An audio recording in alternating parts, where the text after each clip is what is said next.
Yo, what's going on? It's 99 here, and welcome back. Or I guess welcome to a new series I'm going to be calling the Anime Kill Count, where I steal James H. Nice's entire flow, but make it about weeb culture, or just anime in general. In the first episode, I'll be covering, in my opinion, a top 10 all-time animes for me, all 4 seasons of Highschool DxD, ignoring any OVAs or specials. Without further ado, let's dive on in. The series opens up by introducing us to Issei Hyodo, a preferred but good-natured high school student at QO Academy, who dreams of having a girlfriend and spends most of his time goofing off with his goofy-looking friends. They're also equally as lecherous as him, if not more. His wish seems to come true when a pretty girl named Yuma Amano asks him out. The next day, Issei let it go to his head, showing off Yuma to his friends, and kind of being an overall dick about it. Jumping forward to his date, it's a typical high school date, stopping, going to a cafe, and ending with a walk in a park where Yuma stands in front of a fountain and asks Issei something really important. Would you die for me? Transforms into a fallen angel, giving us the first kill of the count, being the main character. No, that I must actually have the last episode here. Let me.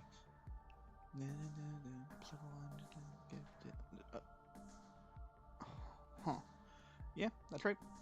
Highschool DxD is one of the few non-isekais that start off by killing the main character. As Issei lays in the park bleeding out, all he can think about is the color of his blood. It's a crimson red, the same color as Rias's hair. He fades to black. Issei dies. Then, Alarm Clock Chan, the best girl, wakes up and he sees Rias. And her tits. Woo, yeah baby, titties.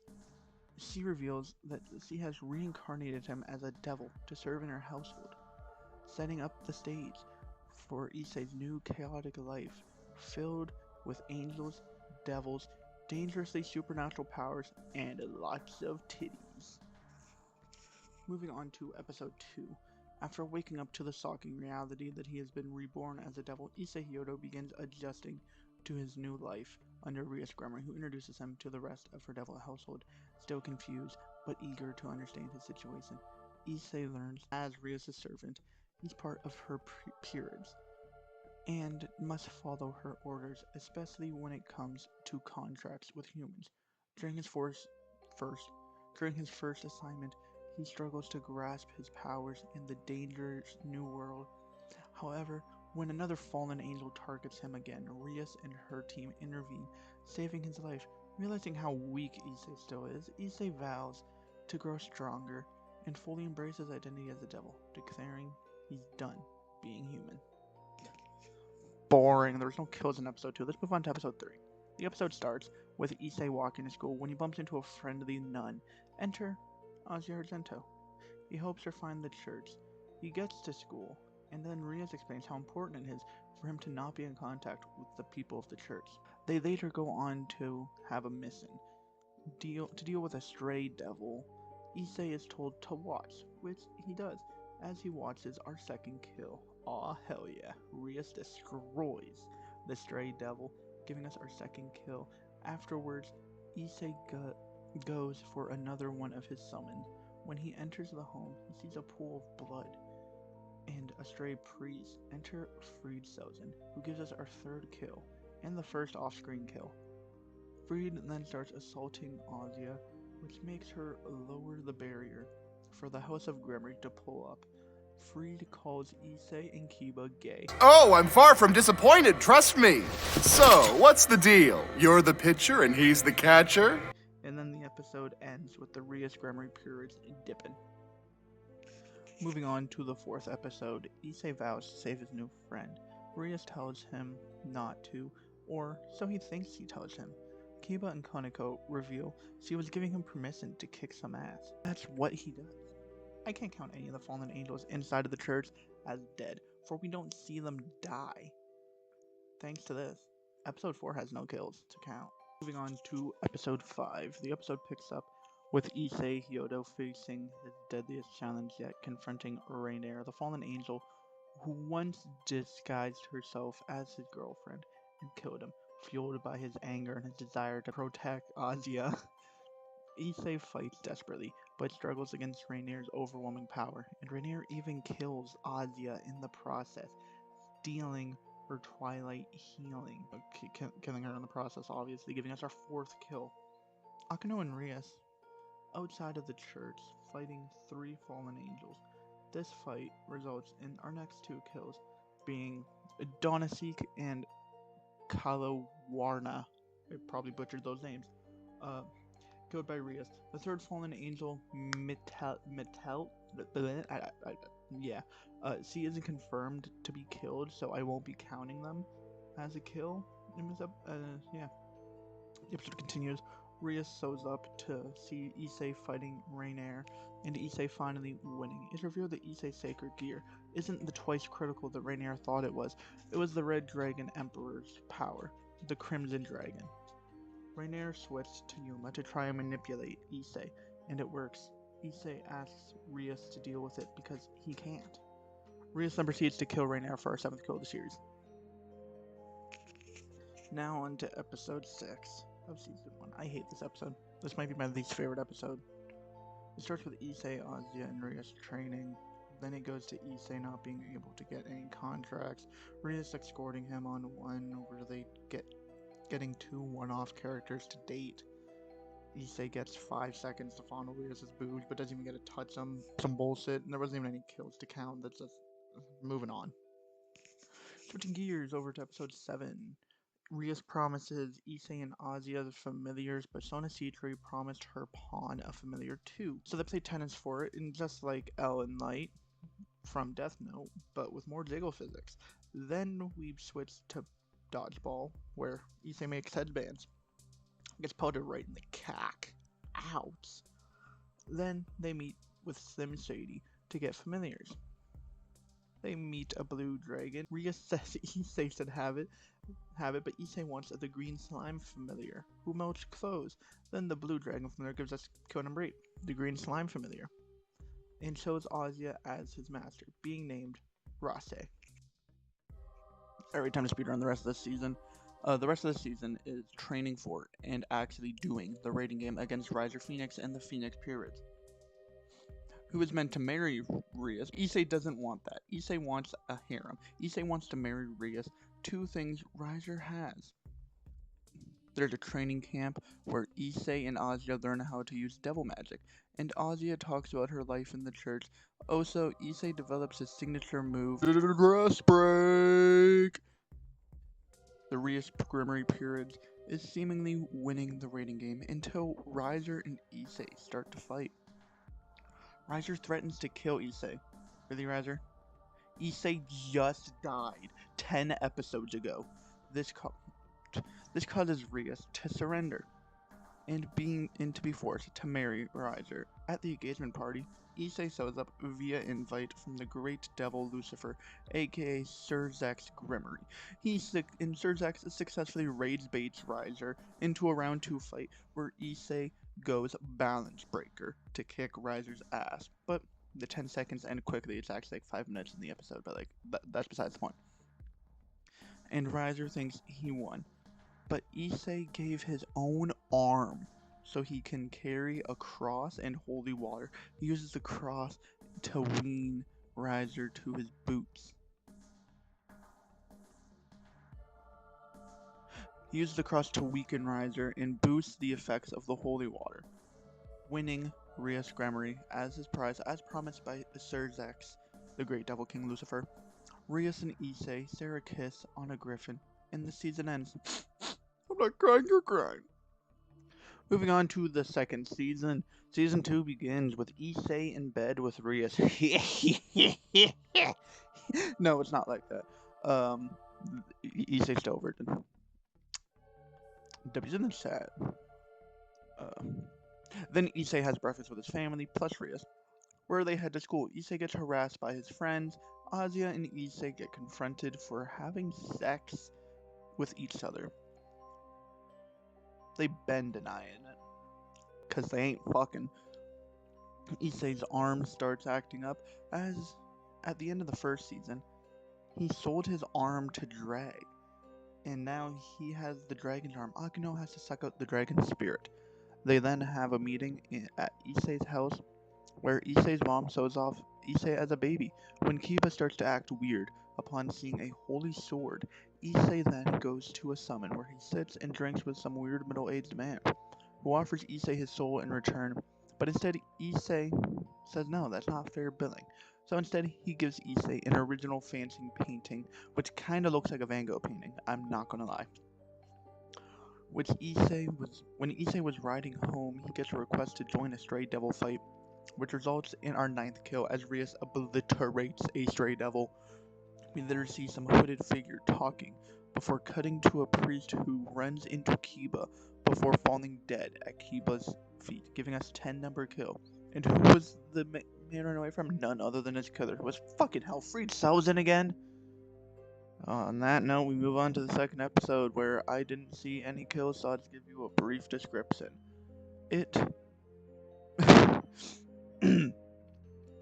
We find our hooded figures, Zenobia and Arena, 2 church exorcists, arrive at Kuo Academy to track down stolen Excalibur fragments, immediately creating tension in Rias' devil household. Arena is stunned to learn that Issei, her childhood friend, is now a devil, and a perverted one at that. While Zenobia remains strictly business first, though neither side fully trusts the other, they're forced into an unnecessary cooperation as a threat of a rogue fallen angel grows. The episode sets up a conflict over Excalibur, pushes Issei into a deeper, complicated relationship between devils, angels, and the church, and the episode ends setting up a fight between Issei and Kiba versus Zenobia and Arena. Episode 3 starts with the 4 of them fighting, the fight that was building up in the last episode. Issei trying to become a perv on Arena. She is warned about the dress break, which, fuck you, Konako, come on, man. The fight ends being called off by Rias admitting defeat shortly after Kiba abandons the House of Gremory. We later see Zenobia and Arena begging for money on the street, where they have lunch with Konako, Issei, and Saji, where Zenobia agreed to let them take care of only one of the Excalibur fragments. Later, the group runs into Kiba by the fountain. We learn Kiba's tragic backstory, where we find out the church experimented on children. And in this frame, I'm able to count 11 children in the room, but since Kiba didn't die, I won't count that, so we'll include 10 kills killed off-screen by the church. We move on to the 4th episode, where it starts with a fight against Freed Selzen, which is interrupted, which leads to a spanking scene. We then see naked cooking before cutting to Freed borderline molesting Arena. Fucking hell, man. If I had a nickel for every time this guy molested a holy person, I'd have 2 nickels, which isn't a lot, but it's weird that it's happened twice. Like, yikes, dude. Come on. What is it with trying to assault holy... What is it with this guy and trying to assault holy women? Seriously. Issei gets asked about whose boobs are better, Rias or Akino, Akino or Rias, where he gives a poet response. They later find Arena hurt, with her clothes all ripped up, leading to a confrontation with Freed. But Freed's boss shows up Coco Beale. The episode ends with Coco Beale declaring holy war. Moving on to the 5th episode, we get the quote-unquote war, which is just a bunch of people fighting, Freed Selzen included, using a clusterfuck of Excaliburs. We then get to see Kiba peek, which is with his holy devil sword, and Zenobia pull out the holy sword Durandal, revealing that she didn't need the experiments or the crystals. She was a natural-born holy sword user. Gallia then finds out mixing the holy and devil swords, he can kill not only the Devil King, but God himself. This revolution gets him killed by Kokobeel. We then get no more kills until the 12th episode of Season 2. Motherfucker. Yeah, okay, so Kokobeel reveals the God's dead. We meet the White Dragon Emperor. Zenobia gets revived as a devil, but she didn't die. So it's weird. We get an obligatory bikini episode. Zenobia tries to breed with Issei. Shirzex visits Issei and Rias, sleeps in Issei's bedroom, gives Issei the idea to use the boosted gear on Rias' tits, which, fuck yeah. We then get to see open house where Issei makes a perfect sculpture of Rias' naked body. Sarah Fall Leviathan pulls up in a magic girl outfit. Rias and Issei share another kiss. Ooh, another kiss. Rias frees the other bishop, who they train his Goofia. They then train his Goofia. Then the goat Azazel pulls up. Yeah, that weird old man was actually the goat Azazel. He pulls up and gives advice before dipping. We then meet our Archangel Michael, who we then get into the 4-leader summit, which is interrupted by fucking wizards. What the fuck? This brings us to episode 12, where members of the old Satan faction pull up, and Katrina Leviathan gets killed by Azazel. We then get Volley versus Issei, and the season ends with every girl moving in with Issei, thanks to the GOAT Azazel telling them to do it under quote-unquote Sir Zex's orders. Moving on to the third and the best season, Season 3. Season 3 opens with Issei in the Gremory periods, dealing with the aftermath of the Excalibur conflict while adjusting to the new alliance between devils, angels, and the church. As life at Ko Academy returns to a Seiki normal-is, tensions resurface when the dangerous Holy Sword Durandal and its wielder Zenobia come back into focus, reminding everyone that peace between factions is still fragile. The episode sets the stage for new challenges, stronger enemies, and deeper conflicts as Issei continues growing into his role as a devil. Now onto the second episode where we actually get kills. The second episode, so in this episode we learn about Koruka's backstory. In this backstory is where we get our next kill. The king of Koruka's soul that was killed by Koruka, making Koruka a stray devil. She was then hunted by a pursuit force, which gives us our next 2 kills. It's potentially more kills since it's a pursuit force, not a pursuit duo, but we only see 2 on screen, so I'm only counting 2 kills. Across these next 2 episodes, Issei and the Gremory periods handle a devil job that spirals into chaos as they try and resolve a complicated romantic conflict involving supernatural interference, highlighting Issei's growing responsibility as a devil. While much of the situation plays out with comedy, episode 4 shifts the tone, introducing a more serious development that ties it to the hero faction, a dangerous group of extremists from multiple supernatural backgrounds. As new enemies begin to surface, tension begins to rise between these factions. The light-hearted job reveals a darker undercut current, signaling the fragile peace between devils, angels, and humans may be threatened once again. Also, the Loki fight happened, and my god, was it awesome. I could make an entire fucking video on just the Loki fight. Like, and the fact that no one dies in it, like, what the fuck are we doing? Sure, Issei's death was faked out.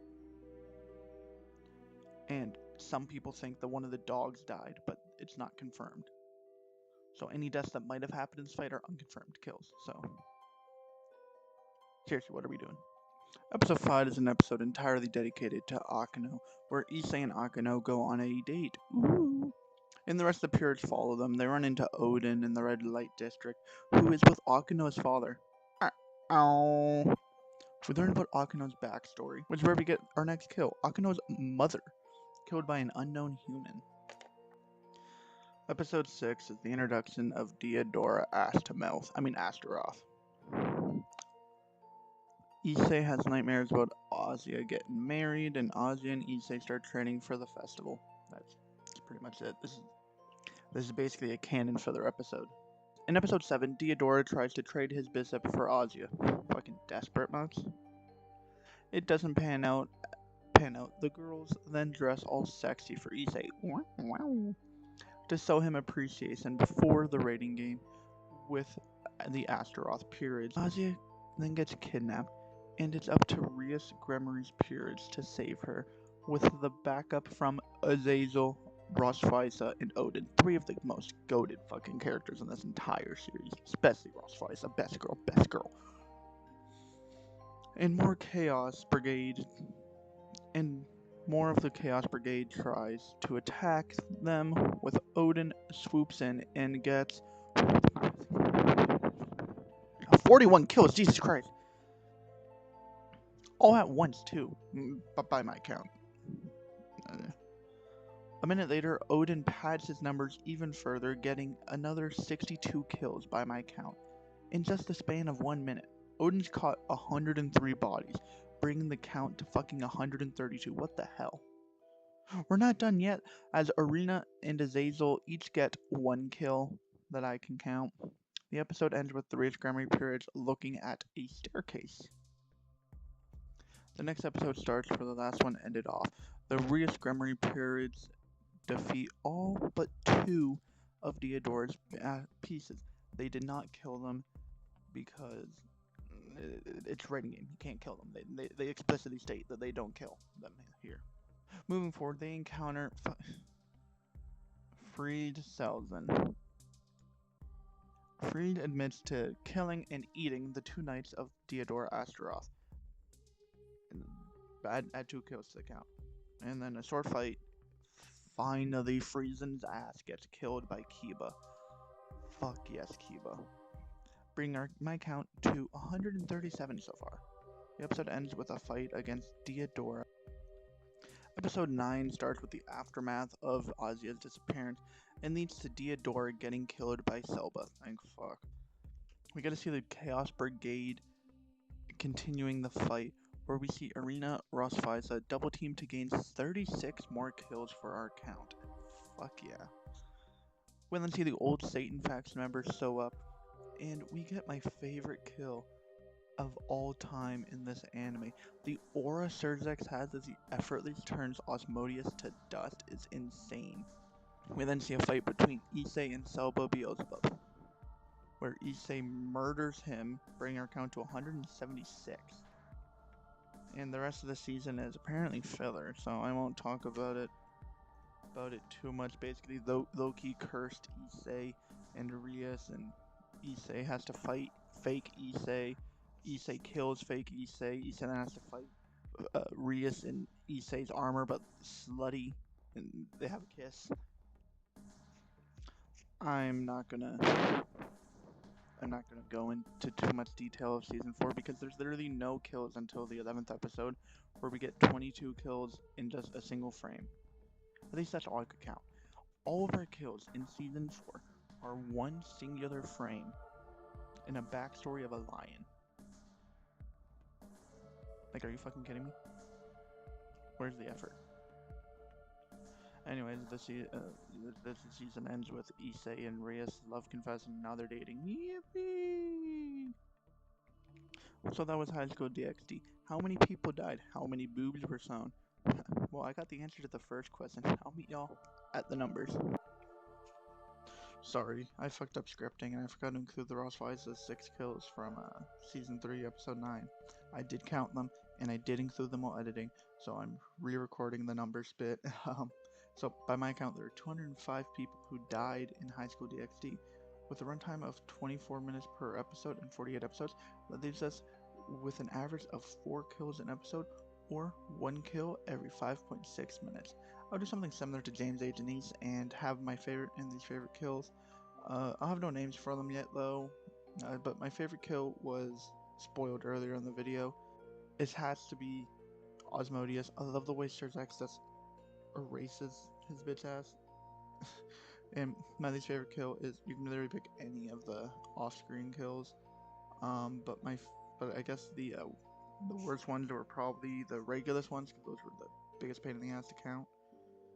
So I guess you can say those were my least favorite. Anyways, I've been going on 99. Thank you for watching my first ever anime kill count. Please like this video, leave a comment, subscribe for more. Peace.